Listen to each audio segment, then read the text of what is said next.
Ngangge pelawak ora, Nduk? Muni ora, yo muni ora.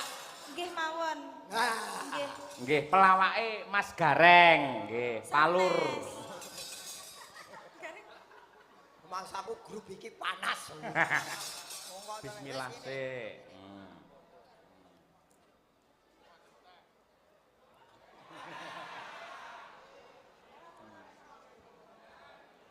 Sik, men ditata sik kaya. Waalaikumsalam warahmatullahi wabarakatuh. Nggih. Wong ya jenenge mangan nganggo kecer kok, Mas. Iya, kuwi sampean diulikke karo alam. Kok alam ngelikke aku napa? Sampeyan lak dagelan laris, kondang. Yen para penyanyi, para bintang tamu sinden iki adate mesti nggo mic dhewe. Terus mula sampeyan gandeng larang ya dicucukke, nggo mic dhewe, nggo sound dhewe, genset dhewe sak segane ngono. Itu pemikiran yang tidak praktis. Kok iso? Lah wong jilih we ana kok tuku. Lah kuwi yen kualitase mic jenenge pemborosan. Wong kene wis dicepaki kok kowe tuku kuwi pemborosan. Lho apa-apa ki sing berpikir praktis, Mas. Kalau di Magetan ada sekolah bermutu seperti sini, kok golek sekolah liya-liya ngopo? Ya ning kene iki. Wah, iya. Dadi pesan morale kuwi yen kene iki wis karo panitia dicawisi mic sing apik ngopo dadak nggawa mic kok Semarang. Yen kene ana sekolahan sing becik, kenapa dadak sekolah ning sekolahan liya lah ngono. Nah, kuwi alasane wong ora nggawa mic ya kuwi. Oh iya. Wong lagi metu kok wis nyeneni wong.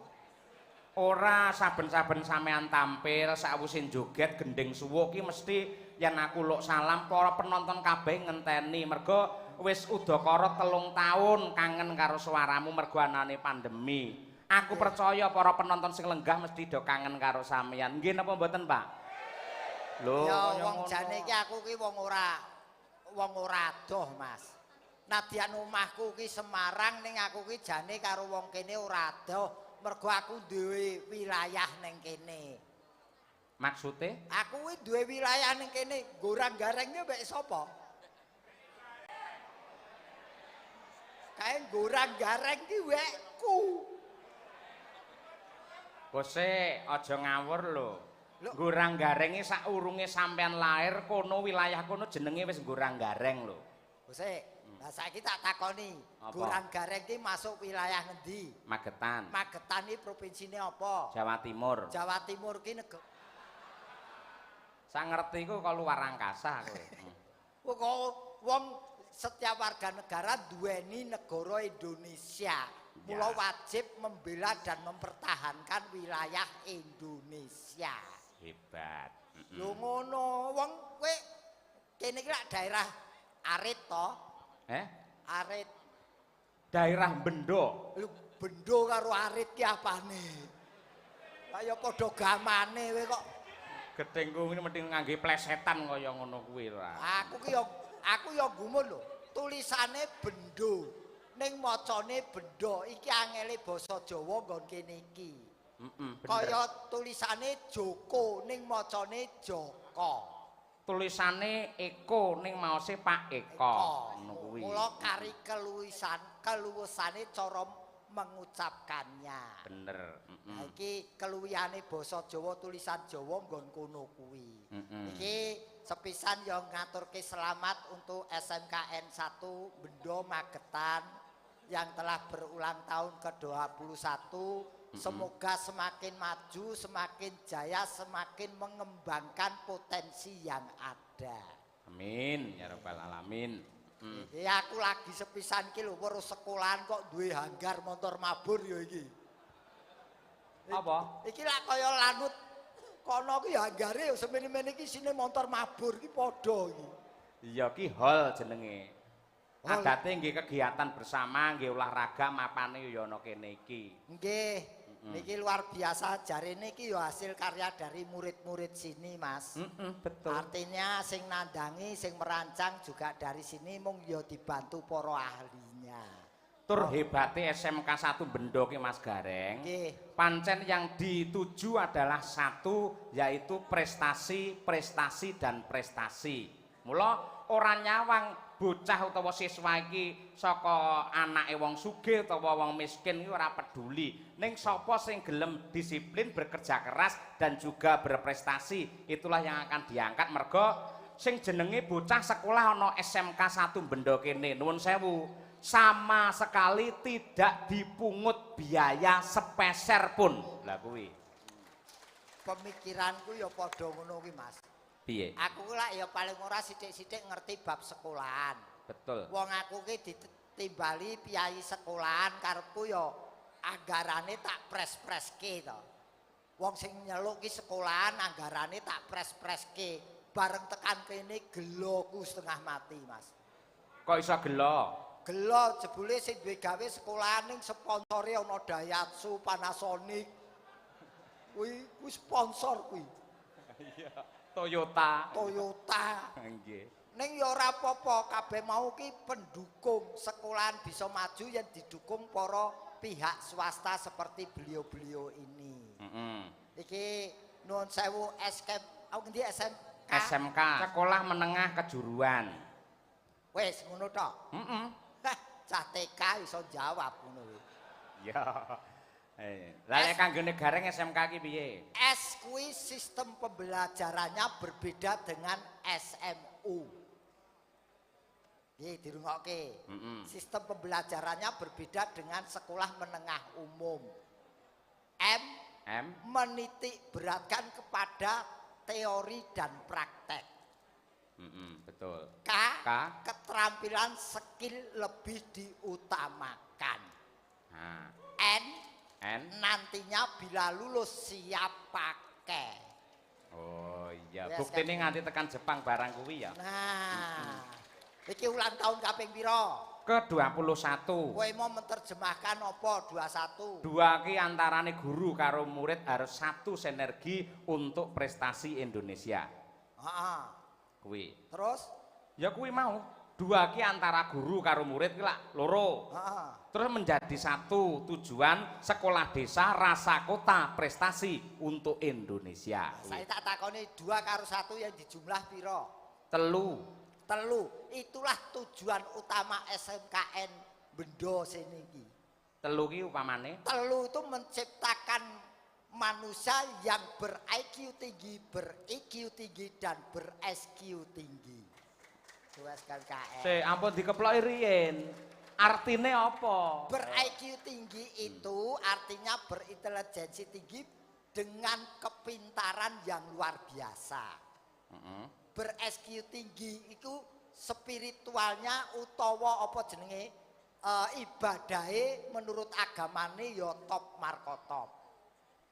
EQ tinggi iki emosional, tegese perasaannya para murid sini diisi teko slira sopan santun lan liya-liyane. Oh iya. Mergo nuwun sewu jamanku biyen urung SMK ning STM. Pak Sugeng ki lho pirsa. Iya. STM ki sekolah teko mulih. Sekolah teknis mesin. Lho, ora yen biyen ki ngono STM. Isine mung gelut kok. Ning semakin kesini semakin baik, semakin gaib, mula jenenge dadi SMK. Nah, dadi sekolah menengah kejuruan. Semakin menjurus gandeng SMK Negeri 1 ini letaknya adalah di Bendo.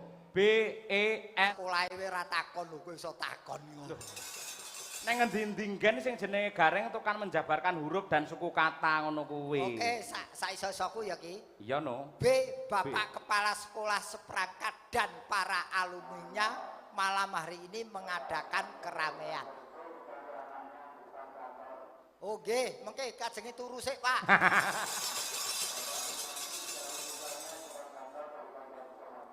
Oke. Omong apa to jane kae? Nggih, sing rumaos wonten panggilan monggo. B iki Bapak Kepala Sekolah seperangkatnya dan para alumninya mengadakan keramaian hari ini utawa dina iki. Ya, Wadine keperluane syukuran ulang tahun yang ke-21 SMK kene. N Nanggap wayang hiburane. D Dalange Ki Cahya Kuntadi. terakhir O Ora keri ngundang gareng saka Semarang. awakmu kok mesti katut to reng gumun. Yen wae tak rewangi koperku rusak kok. Wong jenenge hiburan ki aja tanggung-tanggung kaya SMKN kene iki. Dadi total wayangan nganggo dagelan iki kudu. Sing ngudokne sapa? Aku. Nggih. Aku ki yen ngomong ki sabda pendhita sepisan dadi. Heeh. Aku ning ndi lak omong wayangan nganggo gareng ora udan, ndi udan? Ora to? Iki pancen siji kersane Gusti Allah, loro dongane para keluarga besar SMK Negeri 1 Bendo, sinengkuyung para kiai alim ulama. Aja gleleng nang kene sik. Sing ngomong ora udan perkarane ana aku ki sapa? Lah iki mau kowe adate lak mendhi kandha, wayangan tanpa gareng Semarang udan deres. Buktine bengi iki ora udan ngono kuwi. Lah iki udan apa ora? Ora. Ora ya wis kok nesu. Sik, iki mau dirampungke pisan. SMK Negeri 1 Bendo, Bendo sampun. Saiki persuku Magetan. Nah, mergo sing rawuh ora mung wong Bendo tok, piye sak Magetan kabeh tumplek-blek ana kene. Ayo. Magetan, Ma. mapane ana ing provinsi Jawa Timur. Bener. G. Iki sing rada angel lho gel iki lho. Ayo kudu cerdas. Aku arep ngomong kok. Ge iki gelem wayangan apa ora ya Pak Bupati iki?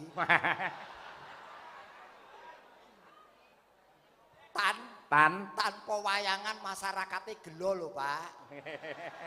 Wis kondur ya Pak Bupati. Waduh sayang. Ning dawuh mau arepe mirsani lumantar YouTube. Nah, kuwi. Nggih, apa ngerti ya ana garenge mula kondur ya. Wedi yen tak todhong.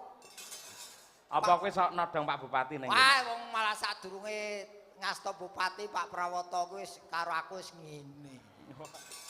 Wis akrab. Heeh, pokoke angger pejabat mesti tak kenekke. Tak gantol, tarik, metu sawerane. Wah, iya. Mboten nggih matur sembah nuwun mau wis rawuh kok, Mas. Nggih. Sing rawuh niki khusus untuk para alumni semoga di sana betah menjalankan tugasnya dan jangan lupa bawa nama baik sekolahan ini. Oh iya, jelas kuwi. Wong wis dipitoyo ya ta, dipitoyo ning kono dikirim yen cara Jawane wis dadi wong ning kono. Alhamdulillah saiki nyeneng-nyenengke gurune kan masyarakat kene. Betul. Wong bola-balik iki lak jenenge apa kene iki sekolah. Sekolah ki apa? Sekolah ki ya tempat pendadarane para siswa nggih ning gayuh kawruh lan ngudi ilmu. Nah, kuwi betul ning kurang tepat.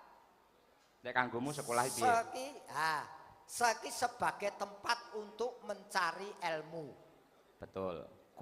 Kolaborasi antara kepala sekolah, stafnya, guru-guru dan orang tua. Lahan untuk menciptakan orang-orang yang tanggap, tangguh dan tanggon. Ya. Sekolah terdiri dari guru dan murid. Guru itu gunanya untuk menyampaikan materi pelajaran ke murid. Aku yang ono tembung guru untuk memintarkan murid, aku kurang cocok. Pinter lan orane murid gumantung murite dhewe piye karepe. Dikek ono materi sing apike njara langit yen murite leda-lede ya bodho. Mula guru kuwi gunane menyampaikan materi pelajaran kepada murid. Ruangannya namanya kelas. Jadi guru ki bekerjanya di kelas. Apapun itu, ono kelas praktek, kelas teori. Ono guru, ono muridmu. Lah piye to? Nang jero sekolahan lak ono guru karo murid. Guru wis kok terjemahke, saiki muridmu. Muda-muda umurnya. Ya genah, Lah, masa wong umur tua terus sekolah nang kene. Bener apa ora? Bener ya. Muda-muda umurnya.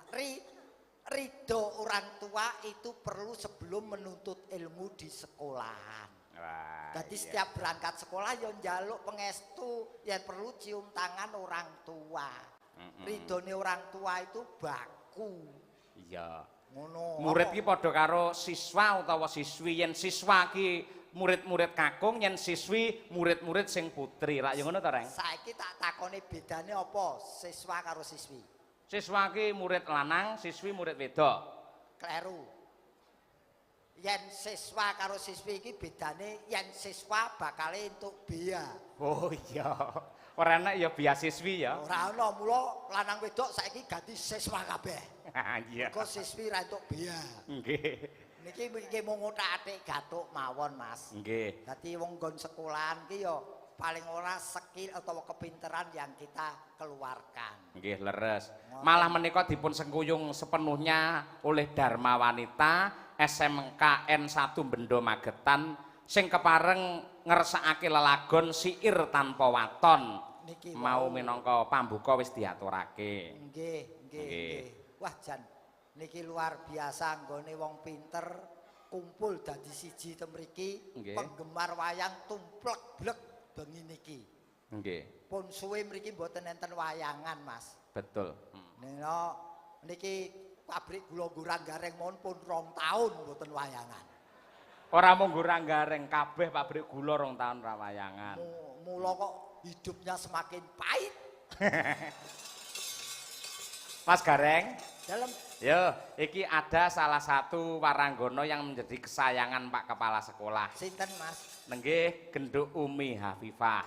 Oh, lah. Malah wingi iki nalika Umi iki siaran ana TVRI Surabaya, panjenengane kepareng rawuh nusul ana ing Surabaya, Pak. paring bebungah marang Genduk Pak Umi. Eko Suprayitno niku rawuh teng mriko. Iya. Saking le seneng ngoten nggih. Le kepengin memberi motivasi support kepada generasi. Amin.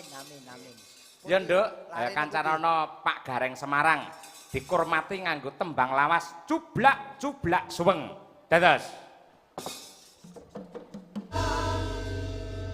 lagu lawas iki. Aduh. Piye nek wah tambah suwe iki tambah ayu bocah iki.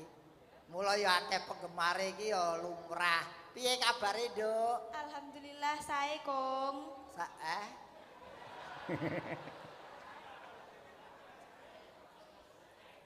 Kongi, Kong. Ora apa-apa, tegese sampean iki semune wis dielikke lumantar bocah bahwa jenengan ora suwe maneh bakal duwe putu. Betul, Yen Pak. dadi kong utawa piyai sepuh aja neka-neka aja aneh-aneh. Amin. Wah aku diundang Kong iki tegese Mbah Kakung aku wis trima mergo umurku wis nyedaki 60. Ngerti tegese 60? Urung. 60 ki sejatine wis cedhak. Mula aku ora bakal neka-neka. Ya. Ya Mi? Nggih, Kong. Ah, mbuh Nduk. Ya diajari sing apik pancen kuwi bocah lugu lho. Ya kena ngajeni ngundang wong tuwa, kena ngajeni ning aja tuwa-tuwa. Lah pripun? Pakde kek, om kek, lek kek, aja kum. Lek, pakde. Nggih, Kong. Wah. Ora anae wong tak kletak kowe. Ampun sia-sia. Ora jenengmu sing dawa sapa ta, Nduk? Kula saking Pulung Ponorogo. Oh, cedhak yang kono Nggih. Pulung Saged Ponorogo. mriki nggih. Ya, pulunge kutha Pulunge apa beda desa? Kula desane. Pulung Desa- niku desa. Desa Pulunge. Nggih. Saiki domisili sik ning kono. Sakniki wonten Surakarta. Ngopo ning kono? Sekolah. Oh, kowe iki ya sekolah to? Lho nggih. Sekolah ning ndi? Wonten Institut Seni Indonesia Surakarta. Oh, mahasiswi. Mas, Mahasiswi. ayolah KCS kowe kok dinyang ra itu. Aja ambak es marai adem kok ya. Ora. Mahasiswi Nggih. isi Surakarta. Nggih. Semester pira? Semester kalih, Kong. Oh, isih loro, hati-hati. Kowe cahayu, pinter nembang, penampilan apik, mahasiswi hati-hati Nggih, ya. nggih. Hati-hati lek cedak gareng ya, Lah ya kon ngati-ati ngono lho.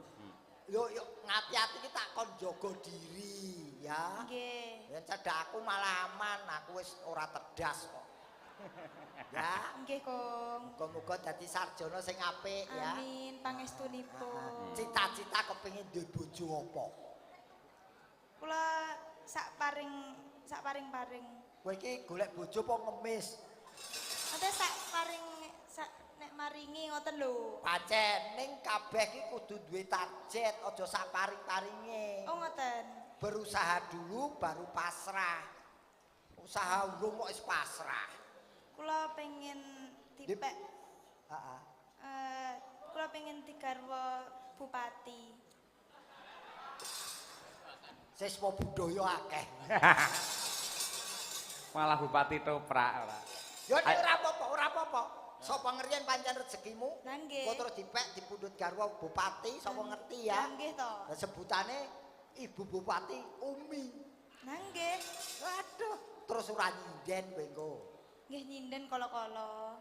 Ya ora ana Ibu Bupati kok nyinden. Sing bayar asal kuwi lumaku marang dalan sing Nggih, bener. nggih, Kong. Ya. Wis dipacar kurung? Dereng. Dereng. Dereng. Umurmu piro? 18. 18 wis pancene ngedu kok. Ya ben kuwi bocah apik lugu niate sekolah kok ora niat rena-rena kok. Kena jalanilah hidup sesuai dengan umurmu. Yen pancine pacaran ya pacaran mengko ndak gelo tiba mburi. Nggih. Ya, Nggih. yen pancen durung ana sing cedhak karo kowe, lak ono aku. Lah kuwi. Aku sing goleke ngono lho Oh maksudnya. iya. Nembang kok diteni Pak Ayo. Kepala Sekolah. Pak Matur sik karo Pak Kepala Sekolah karo Pak Eko. Prayitno, ayo. Sampeyan iki ditresnani lho, ayo. Nggih, wilujeng dalu Pak Eko.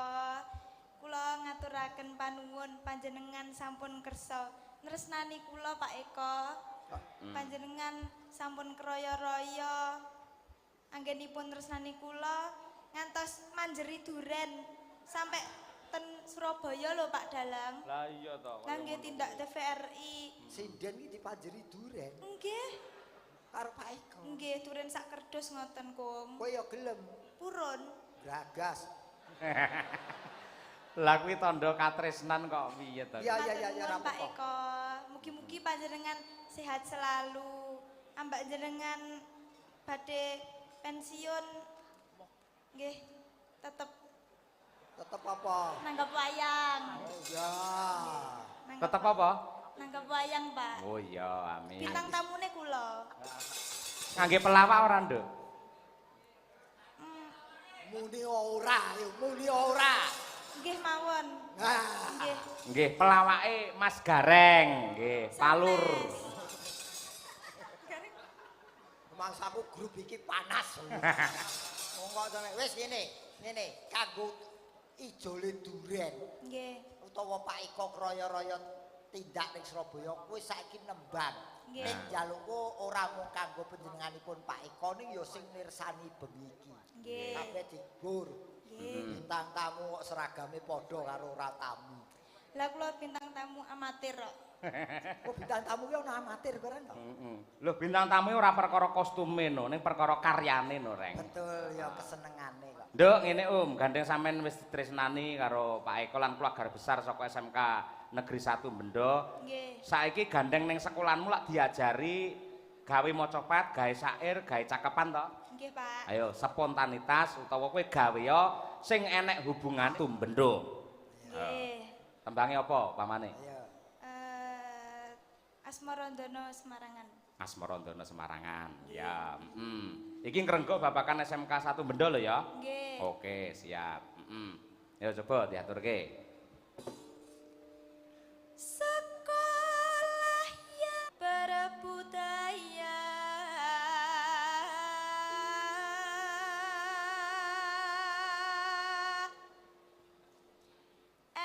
SMKN 1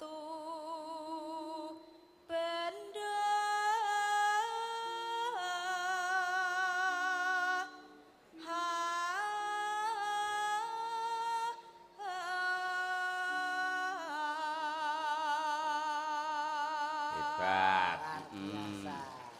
Piye nduk SMKN 1 Bendo piye? Ayo.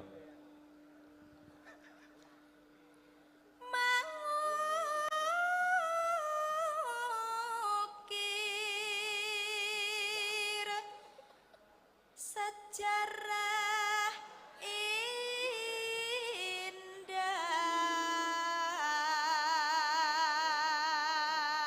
Muga-muga apene baterene entek. Pun kula ces kok. Wah, dices. Oh wis ngeces to. Segudang prestasinya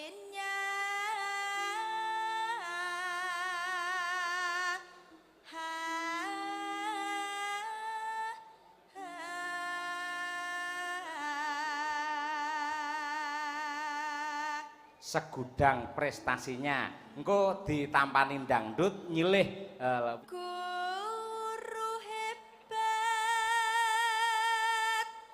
siswa unggul.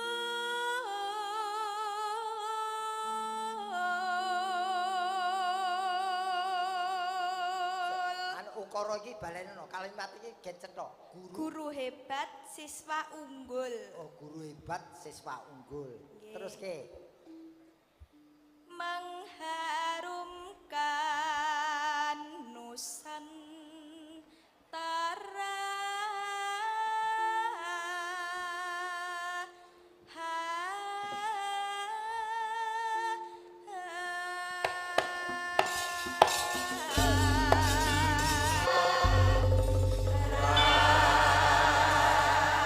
sekali lagi nyuwun tepuk tangan untuk SMK 1 Bendo Magetan. Luar biasa. Iki mau bawane Asmaradana dilebokke wirawiri ora ngrubah ukara ulon sukane ya pas. Kowe ngopo kok rene? Bintang tamu ya rene sak modare kene. Ayo. Gajine beda karo sinden liyane. Bintang tamu kok kepengin dodok terus. Diajari karo Pak Gareng ngono. Kepengin munggah derajat ya kudu gelem rekoso. Nggih, Kong. Nek ya bali meneh ngendikane Mas Yoyo, aja nganti lali sumber bakale ketiwasan. Nah, kuwi. No, mergo kowe iki sumbere wiwitan sing ngunggahke ya Pak Yoyo karo Bukeksi. Nggih. Kowe nyelukne bojoku bukek iki karemu piye? Jenenge sapa? Bukesi. Yen Bukesi tok iki kurang penekanan, yen Bukeksi iki. Iya. Dagelane gareng marang ya. Lara atine. Iya. Ayo. Iki tolong disebutkan winggih untuk Uhmuh. Nah, Ponorogo telah membantu streaming ini dari panitia. Matur nuwun. Universitas Muhammadiyah Ponorogo. Nggih, Muhammadiyah Ponorogo. Matur nuwun panjenenganipun. Nggih. Assalamualaikum warahmatullahi wabarakatuh. Waalaikumsalam. Pak Cahyo kula grup Caraka badhe nyuwun gending setunggal sesideman utawi sambung wanci dalu angka kalih gubuk asmara versi jaranan disuwun Mbak Niken ingkang nyekar. Nggih, mangke kula aturaken ning ingkang sepisanan niki sesideman Bukesi kancanana anakmu Umi Hafifah mergo di awal-awal dadi bintang tamu ndak malah kekeselen. Ayo ning kancanana. Gen ketok. Nggih. Ning kula nggih nyuwun disepoti Mataraman ya, Slendra Songo. Oh iya, duduk, duduk. Tuk, tuk, tuk. Apa enek kentongan kok larase saya cilik. Ben iki ketoprak ora payu kok. Wong sugeng dalu Pak Gareng. Sugeng dalu Mbak Kesi. Nggih, sugeng dalu para pamirsa sedaya kemawon ingkang dalu niki tumplek-plek wonten gedung mriki nggih. Kula niku saestu kaget lho dalu menika. Iki ketoke wong apa lembut ya? Loh. Iki menungso iki wong iki piyayi. Nggih. Kok lembut piye iki? Saking akeh lho dadi digerakke karo makhluk sing ora sebaene. Wes sego goreng kuwi kolu kok lembut. Nggih, intine. Ngene Bu Kesi, iki perlu tak Nggih. buktine apa? Nadyan iki mapan ana pawiyatan sekolahan sing nggone rada mlebu kudu mirsani kan kudu mlebu gapura mau.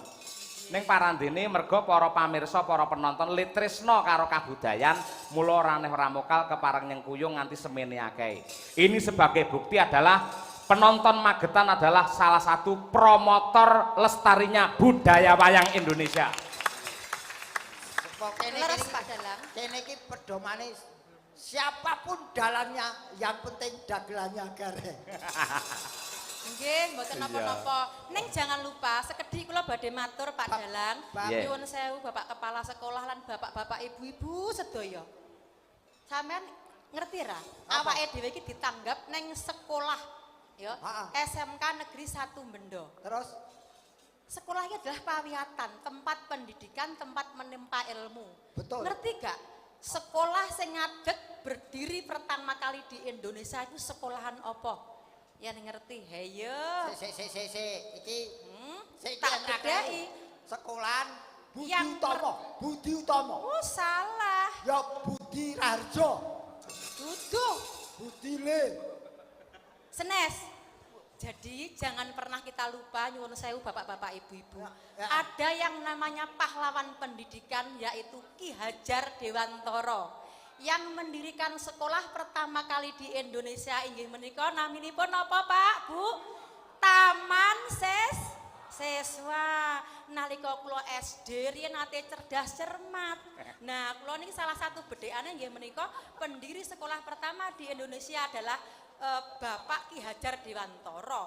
Mula enten pengetan tanggal 2 Mei adalah Hari Pendidikan Nasional. Aku taman siswa ora pati ngerti wong ki jaman biyen aku kenalku taman juruk kok.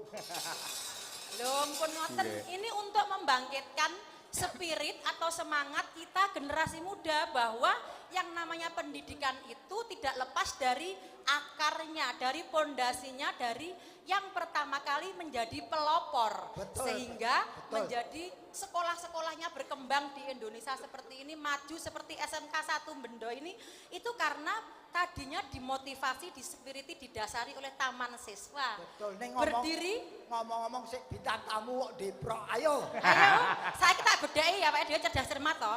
Biyen kan awake tahu diajar pendidikan kuwi tentang apa Pancasila dan taman siswa kuwi. Nah, kuwi taman siswa iku berdiri tanggal piro tahun piro? Aduh. Tanggal pinten? Umi ngertine Taman Eden kok kuwi malah. Sesudah Masehi. Ya bener, sesudah Masehi. Tanggal 3 Juli tahun 1922 manggone ning Yogyakarta. 3 Juli.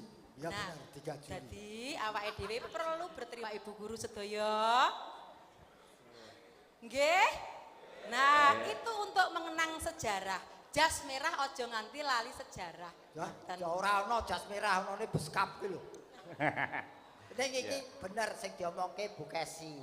Saurarane beliau itu juga dosen. Jadi kepinterane pinunjul ya. Iki ibumu ya dosenmu ya. Ditiru. Ya. Kangkung. Jadi nasihat hukum. Ada spirit pendidikan yang digemakan oleh Ki Hajar Dewantara inggih menika 3. Apa? Ingkang pertama ing ngarsa sung tulodo kae lho, Pak. Oh, kuwi spirit taman siswa inggih. Ing ngarsa sung tulodo, ing madya mangun karsa, ngentut buri, tut wuri handayani. Tut wuri handayani. Nah, kuwi maknane kepiye? Tut wuri handayani. Aku guru dosen, sampean yo guru ning omah, Nggih. guru ning rumah tangga ya toh? Nggih. Ya tegese apa, Pak? Coba tegesno, Pak. Ing ngarsa sung tulodo. Ing ngarsa sung tulodo. Dadi bisa dadi contoh. Nggih. Jadi seorang guru pendidik itu Jadi harus mampu contoh. memberi contoh. Ing madya mangun gong, Mangun karsa, gong iki ngene Pak Anom ngawur. ing madya Ing madya mangun karsa. Karpe di tengah itu ada sinergi antara guru dan siswa. Karsa itu kan keinginan. Ngulir budi miwir pikir supaya mahasiswa utawa siswa mau cerdas, pinter kaya murid-murid saka SMK 1 Bendo iki, Pak Gareng. Tut wuri handayani lho. Di belakang seorang guru harus mampu memberi spirit dan motivasi untuk kemajuan para siswanya. Betul sekali. Niku namung sekedhi ingkang saged kula sumbangaken kanggo pangemut-emut kemawon tumrap generasi muda, anak bangsa. Karena apa? Pendidikan ini adalah tolak ukur. Sukses berkembangnya, jayanya sebuah negara itu dipengaruhi oleh salah satunya adalah faktor pendidikan. Ngoten nggih Bapak, Ibu. Sakniki kangge menghibur warga masyarakat, ayo awake dhewe nembang. Nembange apa? Sesidemana. Oke. Nggih. Sesideman Jo, ayo Jo. Nggih, niki sebatas tembang. Nadyan to wonten sekolahan nanging lak sing mirsani menika multi gitu. Betul, betul. Dados sedaya pamundhut dipunaturaken. Leres Mas, leres. Nggih. Yo diwiwiti sing ibune sik Bu Kesi, yo. Ibuke. No.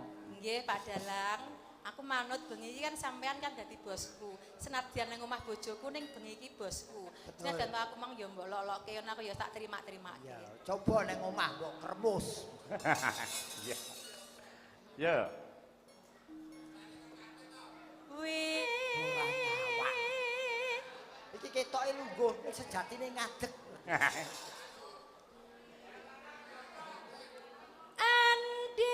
Anderek sang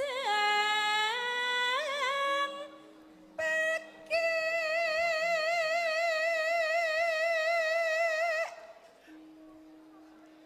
priya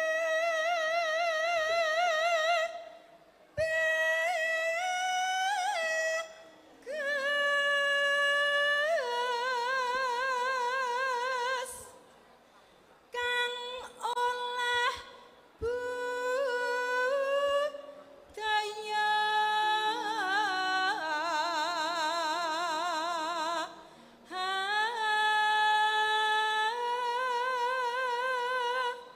Oper, Apa? Umi. Nyoba murite kaya apa? Sowan menyang kutha gedhe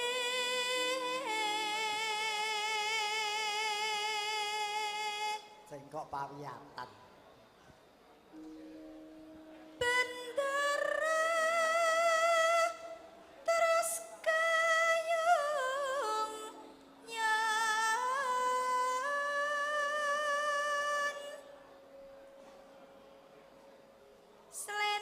selendang kuning kang saking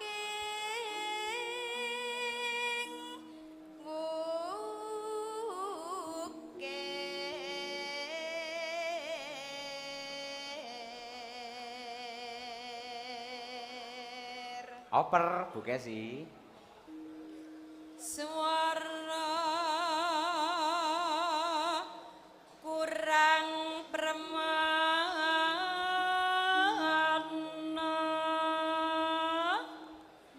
ning wasis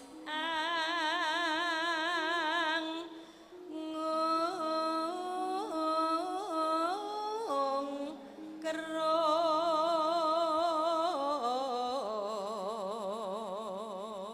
kerom Umi.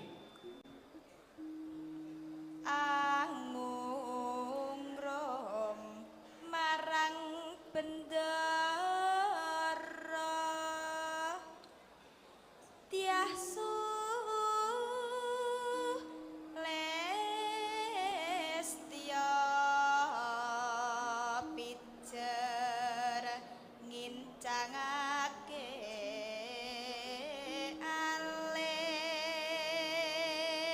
alis Yuk, berdua prasaja wae. terus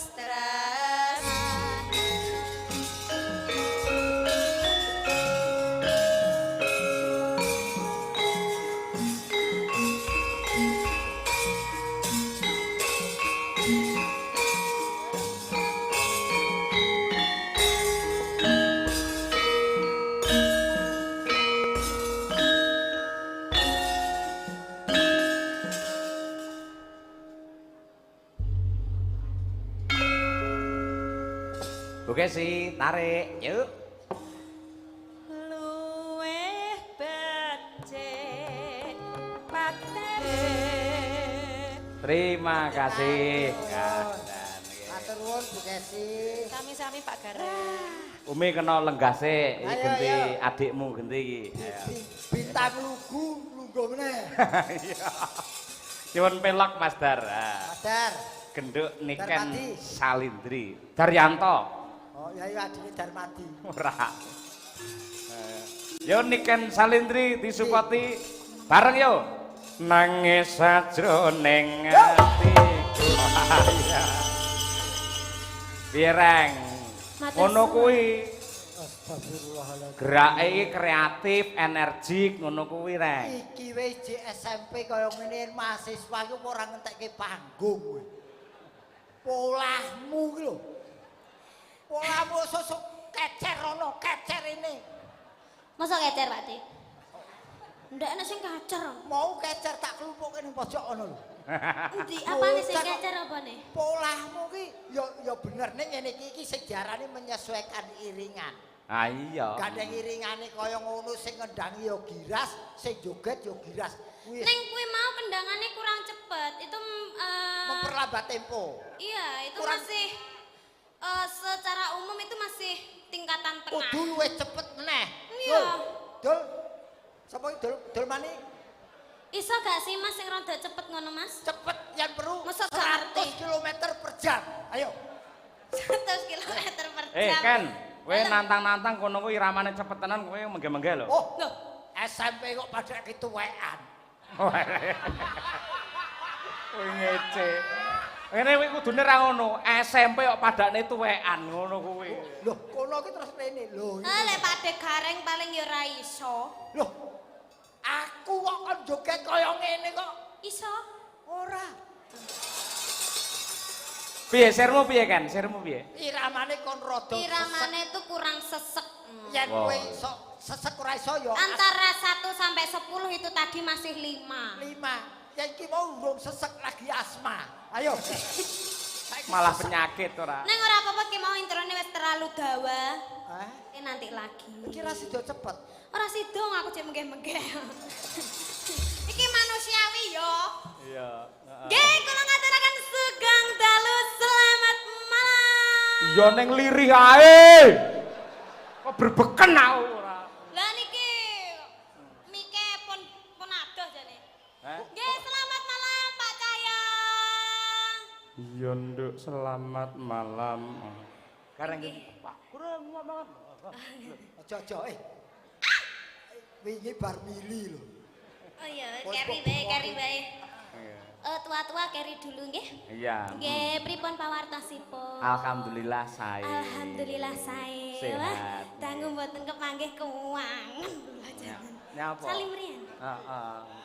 Awakmu sik SMP kok awake wis gowedi kaya ngono. Napa nih sing gede? Awake kabeh pilet saka pucuk rambut nanti Sik jembal tapi sikil gowedi. Pak Cahyo niku rada bahaya, Bu. Ngapunten nggih.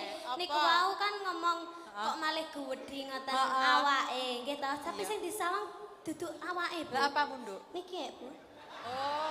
Allah kowe iki sik Ngoten, Pak. aku wis ngerti awakmu sik SMP to. Kuwi ketok gedhe sine kaos kaki kuwi aku ngerti to. Mboten nih. Ah mboten. Nduk, Niken. Nggih, Ibu. Ngene lho, Nduk. Kuwi jenenge manusiawi. Yen Pak Cahya Kuntadi ki ngerti cah wedok ayu apa meneh jek enom pinter suarane kaya awakmu apik ki normal, wajar. Engko Pak Cahya lek nyawang sampean kuwi gak tertarik, perlu diperiksane, Nduk. Lah kok sik Oh, berarti pertanyaane Lek Pak Cahyo nganti ora tertarik berarti Pak Cahyo. Pertanyaane, yen dheweke tertarik karo Niken kowe ora apa-apa. Ya ora apa-apa. Ya ora apa-apa kan padha karo anake dhewe, Pak De. Nang kene ora apa-apa ning omah ya sadajat pepok. Ya ndak, Pak Cahyo kalian Bu Kesi iku wis tak anggap dulur dhewe, keluarga. Bapak ya bapakku, ibu ya ibuku. Lah aku Pak Deku, Pak Deku. nah Aku ki ngono. pademu ora kaya iki kum. Oh, Mbak Umi ki ya kleru. Oh, iki lho ngerti. Oh, wong jek enom banget bagusnya kaya ngene kok diceluk kong. Oh, yen iki Sangga-nggake ki mbok yo yut. Apa? Oh bener wi, bener. Apa Kakang Adi Ari-ari napa? Kakang kawah, adik Aku yen yut ora masalah. Sak ndure Aku yen mbok undang yut ora masalah, yen mbok undang yat aku nesu. Napa? Mergo yen mbok undang yat iki mbok padake kertu aku. Yat. Ngene lho kabeh pripun Mbah Kom? papan ana nggone. Dadi sak ora iki SMP wae agresif kok ngene lho. Kok agresif iki saking kangenku ambek sampean Pak Di. Eka Lah ya kambek sampean. mbek iki wedhus. Oh nggih, kalih sampean Pak Di. Genahe saiki kelas piro kowe saiki? Kelas sakniki kelas 2 SMP badhe minggah kelas 3. Telune yo nyulek ngono kuwi. Lho, lah pas jenengan teng mriku lek jenengan teng mriki aman. Kemajuan. Piye? Untune dibetel. Dibetel. Dibegel. Apa? Dibegel. Dibegal. Begel apa betel? Iki untune dibel ben ora dibegal. Anu niken Nggih, Pak Di. niki salah satu potensi bukan saja omahmu di Kula Ponorogo. saking Endi? Kediri. Kan boten namung Kediri, Jawa Timur khususnya Kediri, Jawa Timur umumnya Nusantara pada luasnya. Nggih, Ini leres. betul-betul potensi. Nadyan Alhamdulillah. tes SMP pun ngalah-ngalah Amin. patok bangkrong gitu. Napa Patok Banggrong niku napa? Seniormu, Oh, senior. nggih tapi kula nggih tasik derek ajar. Ora derek ajar, derek Cahyo kok ajar. Ajar ki sapa? Derek napa? Sinau. Nggih, sinau. Sinau ki ning kelas ning kene golek duit. Nduk, latihan. Derek latihan. Latihan kok dadak-dadan ngopo kowe? Gladen. Gladen. Gladen ki perang ora nyanyi. Reng ngono. Op, Celun. Reng Pasuryanmu pasuryanmu kaya kaya Super Tetra. babi. Kok babi? Super Tetra. penyanyi karo dalang kompak. Aja ngono Pak De, rene Pak De rene. Aku ki mesakne kalih panjenengan. Iya, Panjenengan niku pun yuswa, pun sepuh, umume niku teng griya, mboten nyambut gawe. Sing nyambut gawe niku anak-anake panjenengan. Kok jenengan kok nyambut gawe jane dige apa? Aku jane iki meh ora nyambut gawe doyak-oyak kae lho. Kon melu karo kae. Saman ki lho malih kurus banget, aku jan mesake banget pas ndek kono saman nggae jaket ki atiku keronto-ronto Pak De. Nyawang sampean ki keronto-ronto. Anu giringan ra cetha kene lho rai kene san. Oh ngene, keronto. Tanganmu kotor ki lho. Wo wis kae resiko buang dhewe. Wis bersih kok. Ana penyanyi nom ayu gleling kowe. Niki Mas nggih nanu SMA teng mriki Mas. Nggih, Namine sinten? Muhammad Andriano. Ya gantenge Masya Allah. Jangan. Mbok lem ganteng itu rambutnya gondrong. Jadi kedisiplinannya pelajar sini begini begitu Oh, dikasih nggih. tugas melaksanakan dengan baik. dan Nggih, benar. nggih. Oh, Magetan. Magetan. Saya mengucapkan happy birthday atau disnatalis nggih. Happy ki ora birthday, happy Salma. Happy Salma. Ora happy birthday. What is happy Salma itu apa? She is sengok. Terus gak usah disis saya. Nggih, mengucapkan happy birthday buat SMK Negeri 1 Bendo Magetan yang ke-21 tahun. Semoga semakin jaya, semoga semakin sukses ke depannya, semoga semakin banyak muridnya, semoga semakin pinter-pinter muridnya dan muridnya tentunya lulus semua. Untuk para siswa-siswinya semoga yang diinginkan bisa tercapai. Amin. Nggih, amin ya rabbal alamin. Kalian warga yang ada di sini kula ngaturaken matur sembah nuwun sanget. Amin. Sampun derek mirsani dateng mriki ingkang live di YouTube. Mugi-mugi panjenengan sedaya dipun paringi sehat selamat wilujeng. Allahumma Amin. dipun paringi rezeki ingkang kathah barokah. Allahumma Amin. dipun paringi panjang yuswanipun saged momong anak lan putune. Amin. ya rabbal alamin. Amin. Ki tuwek ora dadi penyanyi dadi model wedok iki. Loh, sirku ngono Pak De, Ning malah lebih- tak amini. berdoa itu atau mendoakan seseorang atau sesuatu itu hukumnya bagus. Nah, apalagi mendoakan yang baik itu akan kembali kepada dirinya sendiri. Betul nih Ken. Iki lho Nduk Ken. Nggih pripun Pak Dalang? OSIS dan Taruna SMK Negeri 1 Bendo Magetan ngersake jenengan nembang Gubuk Asmara. Gubuk Semara. Asmara. Nggih Pak De nggih. Asmara. Gubuk Asmara di jaranane napa pripun napa? Kena. Jalukmu versi apa? Oke. Oke. Yogane niaga pengrawite Mas Cahyo ki apa-apa oke. Nganggo trompet tok iso. Masuk iso. Heeh. Ketoke apik ngono deh Pak. Nah, jajal. Dereng nate to? Mas, Ayo Mas trompet tok Mas. trompet tok. Di paling ora dicincing trompet. Ayo. Langsung Kreasi kok. Ayo. dilapis dhisik lambene ya. Wis to. Kuwi Ayo. mesti trompete wis klomoh. Ayo, Nduk. Diiringi. Ayo.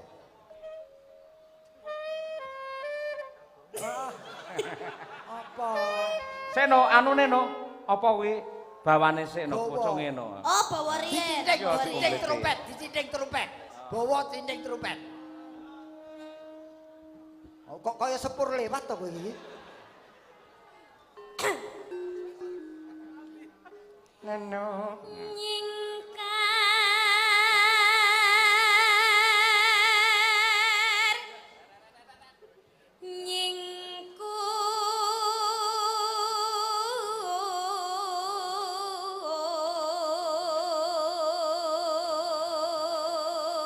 Ayo, yen kira-kira saksofon.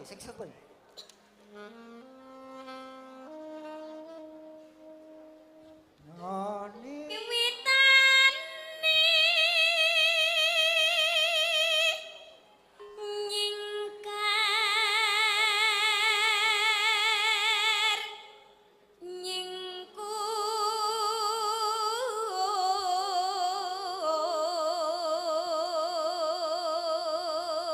Pancen dasare suarane pancen banter tenan iki. badan iki losdol yo ngene iki. Ora, kuwi ungkul jenenge kok losdol ora. Ya tegese tanpa nganu ora isin-isin ya Nduk, banter ya banter bener. Oh ngoten. Heeh. Oke. Niki dibanterne malih napa mboten? Oke, ora apa-apa. Yen suarane banter tinting nganggo trompet reok. Iki kaya jeritan. Sampeyan ki aja menyusah-nyusahkan. Masih bingung sampai irunge mekrok ya lho. Oh, anjane mekrok irunge anjane mekrok. Ngawur kae guru lho. Ngapunten Pak Guru. Guru napa kok tasik enom? Guru napa? Lho guru-guru saiki nom-nom ngono kuwi lebih produktif nggih. Kae nyebul ra nyebul guru SMK. irunge ya kaya ngono kuwi. Oh, SMKI. Guru Anu- napa Mas jenengan? Napa? Olahraga. Olahraga. Olahraga napa biasane? Napa? Takro. Apa itu takro? Sepak takraw sing pemaine telu Sik ae. hubungane apa to? Ayo. Sekolah kesenian kok guru takro iki. Lah ya kabeh sekolah kan ya ora ning gone jurusan kuwi, Mas ya juruse pedalangan kae ya diulang sembarang kalir. Heeh. Ora jurus ning gone pedalangan tok. Ya wis ora apa-apa, sakonone wis pokoke. Bulan kok. Ampun Mas, ampun mengke kula bingung malahan nggih. Anu tintingan Tintingane biasa anu tintingan wae. nganggo siter wis, siter. Nyapu kok ora ditintingi gawe gong ae. Genter.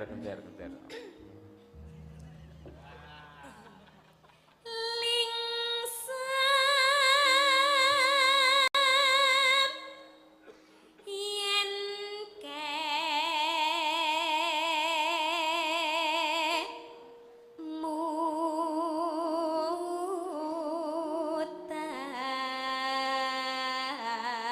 kemutan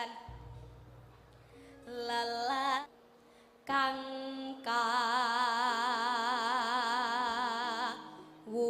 kawuri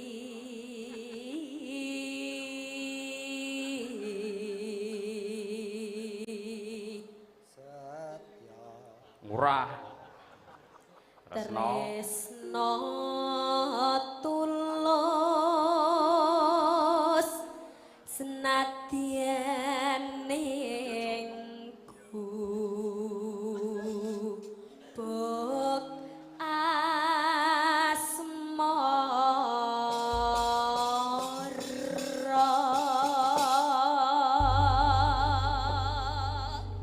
tembang menika ugi kula aturaken dumateng keluarga besar pecinta wayang kulit saking Bojonegoro sak rombongan menika kula wau. Wilujeng rawuhipun saking Bojonegoro ugi Mbah Gunung CS nggih. Nggih, Mbah Gunung nggih ngersakaken lagon menika wau nggih. Ya Nduk diaturake gubuk. Langsung jaranan apa langgam riyen? Terserah kowe njalukmu piye? Kula terserah sing ngendang mawon. Oh iya, pasrahno karo terserah mulih wae. Salah siji. Ya aja kaya. Dinut ya langgam sik apa? Pripun, Pak? Jaranan. Langsung jaranan. Oh, audien jaranan. Pak De Gareng joget nggih, kersane mboten nganggur nggih. Kok ketoke kendek wau kok mboten wonten kreasine. Kowe linggone kono mau turu to kowe. Tulinan HP. Aku kemringet lho. Ngendi aja kemringetan. Kok cengel kene sing kemringet. Endi to? Budemu nonton. Lho ya ora apa-apa wong karo Pak Dene jaman cilikanku ke sampean dusi yo sampean gaya indi-indi aku meneng ae. Oh, ngono kelakuanmu reng. Lah kan jaman jek cilik to Pak De. Cilik. Jek cilik kula kae didelep-delep ning jedhe. Wah, saiki tak dusi dupak raiku kok. Ya ora apa-apa mben nek sampean wis rada nganu kae ya tak dusi. Sok tapi cek sok tak dusi. Nyelekit iki reng, nganyelne iki reng. Iki bocah iki omong ngono mergo ora ngerti tegese mati kok. Kowe ngerti tegese mati kowe wedi kowe mesti. Lah apa? Ben bocah wedi. Mati kok wedi. Dirungokke ya, dipikir tenan. Mati ki apa? MATI. M. Manusia semua mengalaminya karena itu takdir. Nggih. A. Akan tetapi datangnya tidak ada yang mengetahui. Nggih, takdir. Sing penting T. T napa? Tidak harus sakit dulu, tidak harus yang tua dulu. Dipikir. Nggih, I. Ini semua rahasia ilahi. Nggih. Hati-hati Lah nggih kan nadyan sing nom aja sombong, sing nom mati sik ki akeh. Pak De, ampun nesu mengke lek jenengan mantuk-mantuk stroke terus lek kan nggih boten semerep. Ora masalah, stroke anggar stroke ngene ora masalah. Yang stroke kene sing mati kene sik berat aku. Sabar-sabar innallaha maha sabirin. Sabirin kowe ora sabar kok aku. Ayo Pak De. Ya. Joget lho. Oke. Tumplak dah tak telang ngene. Pokoke lek kuncine wong jaran kae, tangane ndaplang, sikile ndaplang, aja lali mendek. Nah, kuwi lak gareng lak pinterne nggen wayang Lah wong. kaya wong anyang-anyang. Jaranan meguru karo niken iki ya. Bener ngono kan? Bener. Nggih, mboten apa-apa kersane. Ngene iki nganggo ngepaske apa ora? Terus mari ngono gedruke kuwi enek hitungane 1 2 3 4 ngono. Yo ndak gedruk. 1 2 3 4. Jan kaya napa jenengan? Hah? Apa? Atas pitik ayanen. Ya ora apa-apa ora. Ora joget ra paten. Aja nesu, momong cah cilik sing sabar. Loh, jenenge dagelan kuwi pelawake niku harus menanggung resikonya. Kabeh lek ning gone dhuwur panggung kae jenenge geguyonan. Lek sampean nggih serius ya gak apa-apa. Pitik wis elek kok golek sing ayanen iki. Aku ki Ya sabar. Musuh wong cilik ki sabar, Pak De. Sing apik ya Ken, Nggih, mergo Pak. iki di live streaming pirsane karo Sing wong jentit ki bokonge duduk ngarep. Ya makane wong anu kae ngene ki ora ono ngene lho. Le, mundur. Lah aku wis mundur dhek ngejak maju kok. Oh ya apik berarti ngene. Ya Pak De ya. Iya. Ya Ken. Iso awane ngomah wis ora kerasan.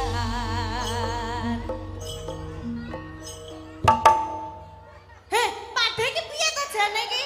Sampeyan iki kenal lagu apa ora? Sing nembang lambemu kok nyalahke aku. Wong sae seru, kleru kuwi kowe lho. Ngono kok ora perasaan. Padahal iki ora kerasa, ora ngile. Marai dalane ya petuk.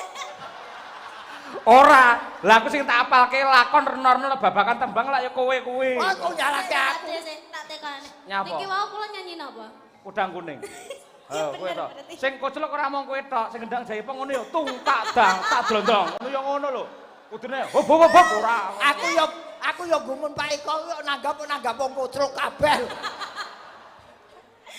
Ya ora apa-apa. Apik lho ki mau der tenan lho. Aku arep jane wis arep ngelikke, wis delekke ku ya wis. Lah sampean ki yo ngono Pak.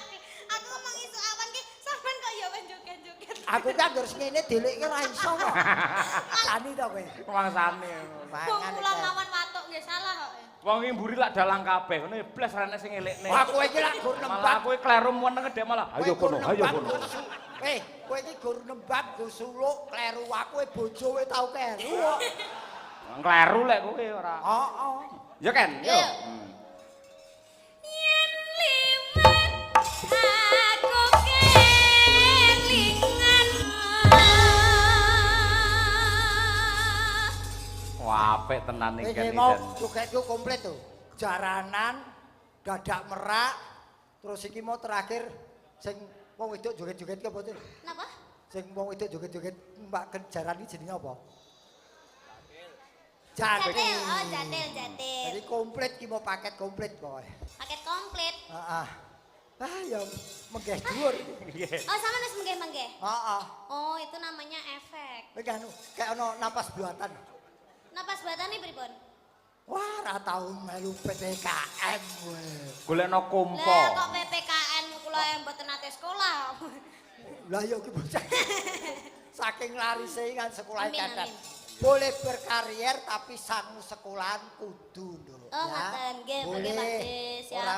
Ora jeneng ngalang-alangi tapi sekolahan itu juga perlu. Nggih, Pak Des. Nggih contone niyagane Mas Cahyo iki kabeh sarjana.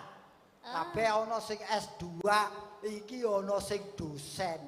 Dadi Oh, ngoten. pengrawite Mas Cahyo kuwi ora ecek-ecek. Oh, ngoten. Presiden iki ya ana sing dosen, mahasiswa, ana sing tukang pijet. Lho, Ora eneng tukang pijet. Mijeti bojone dhewe apa ora itu? Iya. Ning istilahmu tukang lho ora. Lah mijeti bojone dhewe aku yen mulih nyambut gawe ya dipijeti bojoku kok. Nggih. Saking Pak Kades Mbulu Gledek nggih. Mbulu Gledek nggih. Hah? Mbulu Gledek. Nah. Request gending lali janjine. lali janjinya terus napa malih Pak Des? Sik. Kok aku masuk lo pasti barang lho. Nggih, Pak Cahyo. Padha tuweke kok. Tata. Assalamualaikum warahmatullahi wabarakatuh. Waalaikumsalam. Warahmatullahi. Saking Mbah No Kulit Magetan. Wah, Mbah No. nggih Mbah No. Kenal aku nih Mas Gareng iki. Mbah No iki njaluk lagu terus ora tau nanggap. Yo ben no. Wis suwe lho, yen biyen ora tau nanggap ora masalah, wong biyen tau nanggap kok saiki ora nanggap meneh. Nanggap kuwi yo kudu enek niate Pak De. Lek ora Betul. sir niat yo ora. Betul, berarti iki kari menimbulkan niate. Iya, Nggih. niat dulu. Nyuwun gending pepeling kagem Ki Dalang Cahyo, Pak Haji Gareng. Amin. Mbah Trimo, Mbah Gunung, Pak Guru Prayit, Mas Saiful. Matur nuwun Mbah salam saking Mbah No Kulit. Nggih, Mbah Gunung CS. Nggih. Nggih, terus Ugi saking penggemar wayang kulit satu Mbah Gunung, Mbah Trimo Pratama, Mbah Panjianom, Kepuh Rejo, Pak Guru Suprayitno, Pingkuk, Pak Sun apa iki? Sun Gondrong. Sun Gokong. Utuh. Nggih. Mas Saipul, Mas Bandi. Nggih. Iki tulisannya apa? Iki macane piye to iki? Sun Grandong. Kerik, Mbah Bandi. Kerik. Nggih. Kerek lek diwalekno apa Pak De? Krok. Mengucapkan selamat HUT SMK 1 Bendo nyuwun gending ninggal katresnan nggih wau sampun kula aturaken. Yo lali janjine kan men dikancani Lali karo Mbak Febriandari, Mbak Un dan juga Mbak Winong serta Mbak Birgita. Tak akeh mumpung panggungnya jembar. Wah, Sapa niki wae iki? musuh kula kalem-kalemi. Ora apa-apa ya makane kowe engko adaptasi menyesuaikan kalem Ora iso kalem aku ki. Kok Anu, nyampluk kancane. Kowe iki pokoke dapurmu dadi leader ya to. Engko liyane ngetutne awakmu wis Kowe to. leader liyane ngiler. Ayo. Leader liyane ngiler piye? Liyane ngetutke ngono ayo. Wah, jan wis. Leader iki pemandu. Nggih. Ya. Heeh, pemandu. Pemandu wisata. Eh? Pemandu wisata. Pemandu joget. Oh, Gak apa-apa. Wih, sindane jeplok. Ketoke ayu-ayu polahe. Iya. Kok kene kono kok ajlok lho. Lah ya. Wah, jan sindene Mas Cahyo iki jan. Nggih no, nganu Pak Dalange nggih bagus, sinden-sindene cantik-cantik, menyesuaikan. Dagelane? Dagelane nggih ganteng. Syukur. Iki katarak iki jan. Astagfirullahaladzim, sampean ki dilokne ganteng ki Aku kudune ya, bersyukur. Kowe ngelokke ora realita, ora fakta, loro ati. Ya wes. Justru aku mbok lokke elek ora masalah karena donya ki ora diarani bagus yen ora ana wong elek kaya aku iki.